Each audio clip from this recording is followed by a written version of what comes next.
ಅಖಿಲ Karnataka doctor G Parameshwar ಯುವ ಸೈನ್ಯದ ವತಿಯಿಂದ ಕೊರಟಗೆರೆಯ ಶಾಸಕರ ಕಚೇರಿ ಆವರಣದಲ್ಲಿ ರಾಜ್ಯಾಧ್ಯಕ್ಷರಾದ ನಗುತಾ ರಂಗನಾಥ್ರವರ ನೇತೃತ್ವದಲ್ಲಿ ಎಸ್ಎಸ್ಎಲ್ಸಿ ವಿದ್ಯಾರ್ಥಿಗಳಿಗೆ ಮುಂಬರುವ ಮುಖ್ಯ ಪರೀಕ್ಷೆಯ ಸಕಲ ಸಿದ್ಧತೆಗಾಗಿ ನೀಲಿನಕ್ಷೆಯ ಮಾದರಿ ಪ್ರಶ್ನೆ ಪತ್ರಿಕೆಗಳ 6 ವಿಷಯಗಳ ಉತ್ತರವುಳ್ಳ ಪುಸ್ತಕಗಳ ವಿತರಣಾ ಕಾರ್ಯಕ್ರಮವನ್ನು ಹಮ್ಮಿಕೊಳ್ಳಲಾಗಿತ್ತು. ಅನುಕೂಲ ಮಾಡಿಕೊಟ್ಟು ಇವತ್ತು ನಿಮ್ಗಳಿಗೆಲ್ಲ ಇದನ್ನ ತಲುಪಿಸೋ ವ್ಯವಸ್ಥೆಯನ್ನು ಮಾಡೋಕ್ಕೆ ಮೊದಲೇ ಕೃತಜ್ಞತೆ ನಾನು ತಿಳಿಸ್ತೀನಿ. ಇದನ್ನೆಲ್ಲ ಚೆನ್ನಾಗಿ ಓದ್ಕೊಂಡು ತಂದೆ ತಾಯಿಗಳಿಗೆ ನಿಮ್ಮ ನಂಬಿರೋಂಥ ಶಿಕ್ಷಕರಿಗೆ ಒಂದು ಒಳ್ಳೆ ಹೆಸರು ತಗೊಂಡ್ಬರ್ಬೇಕು ಅಂತ ನನ್ನ ಆಶಾಭಾವನೆಗಳು. ನಮಸ್ಕಾರ.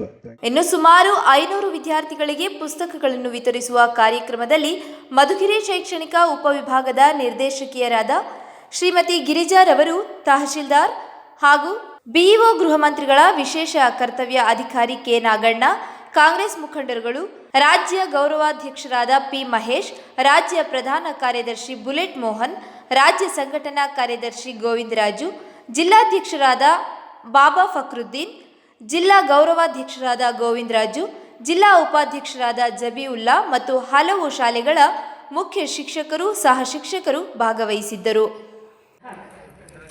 ಮಾನ್ಯ ಗೃಹ ಸಚಿವರ ವಿಶೇಷಾಧಿಕಾರಿಗಳಾದಂತಹ ಶ್ರೀಯುತ ನಾಗಣ್ಣ ಸರ್ ಅವರೇ, ಈ ಕ್ಷೇತ್ರದ ಶಿಕ್ಷಣಾಧಿಕಾರಿಗಳಾದಂತಹ ಶ್ರೀಯುತ ನಟರಾಜರವರೇ, ಈ ಒಂದು ಕಾರ್ಯಕ್ರಮ ಸ್ಪಾನ್ಸರ್ ಮಾಡಿ ಅಧ್ಯಕ್ಷರಾಗಿರುವಂತಹ ಈ ಸೈನ್ಯ ಅಧ್ಯಕ್ಷರಾಗಿರುವಂತಹ ಶ್ರೀಯುತ ರಂಗನಾಥ್ರವರೇ, ವೇದಿಕೆ ಮೇಲಿರುವಂತಹ ಎಲ್ಲ ಗಣ್ಯರೇ,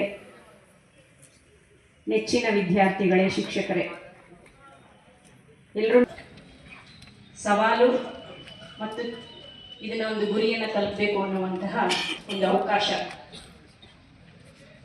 ಇನ್ನು ನಮಗೆ 32 ದಿನಗಳಲ್ಲಿ ನಿಮಗೆ ಪರೀಕ್ಷೆ ಪ್ರಾರಂಭ ಆಗುತ್ತೆ.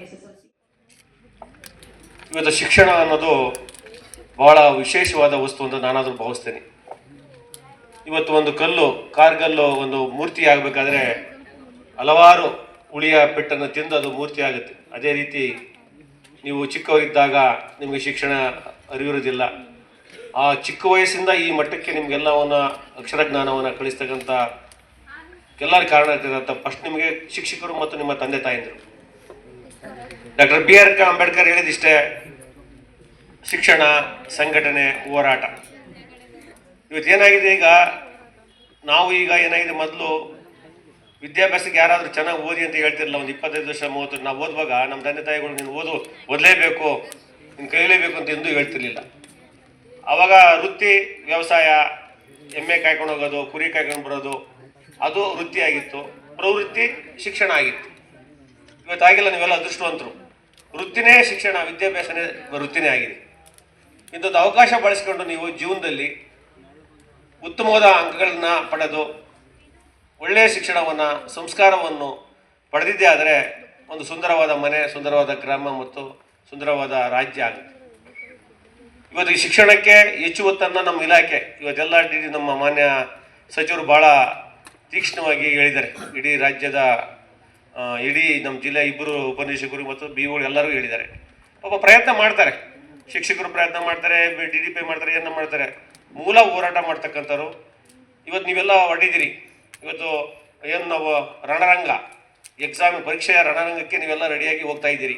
ಇನ್ನು 32 ದಿನದಲ್ಲಿ, ಈ 32 ದಿನ ಕೂಡ ಒಂದೊಂದು ದಿನ ಕೂಡ ನಿಮಗೆ ಹೋರಾಟ ತಗೊಂಡು ಏನು ಎಕ್ಸಾಮ್ ಆದ ನಂತರ ನೀವು ಮತ್ತೆ ಉಗಾದಿ ಹಬ್ಬನೂ ಬರುತ್ತೆ, ನಿಮ್ಮ ಜೀವನದಲ್ಲಿ ಉಗಾದಿ ಹಬ್ಬ ಆಚರಣೆ ಮಾಡ್ಬೋದು. ಮುತ್ತುರಾಜ್ ಹೊಸಕೋಟೆ, ಕಹಳೆ ಕೂಗು ನ್ಯೂಸ್ ಕನ್ನಡ. ಇದು ನಿಮ್ಮ ಕೂಗು, ನಮ್ಮ ಧ್ವನಿ.